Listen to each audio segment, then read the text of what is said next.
ఒక్క కూతురు మాత్రమే.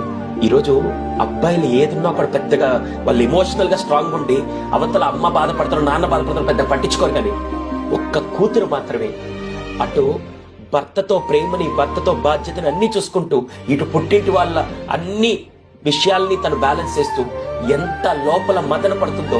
ప్రతి అమ్మాయి ఎవరైతే పెళ్లి చేసుకొని వచ్చారో అటు భర్త మాట కాదనకూడదు, ఇటు పుట్టింటి వాళ్ళని వెనకేయకూడదు, మొత్తం కలిపి చేస్తూ నిజంగా hats off to all the women those who are balancing this thing. అది ఒక్క కూతురు మాత్రమే చేయగలుగుతారు. అందుకే ఆడపిల్ల పుడితే లక్ష్మీదేవి అని అందరూ అంటారు. కానీ అదృష్ట దేవతనో లేకుంటే ఇలా మహాలక్ష్మి పుట్టిందంటే, మహాలక్ష్మి అంటే కేవలం డబ్బుతో మాత్రమే కాదు, ఆ తండ్రికి కుటుంబానికి జీవితాంతం ఆనందాన్ని పంచే ఒక అమ్మాయి అని చెప్పంటారు.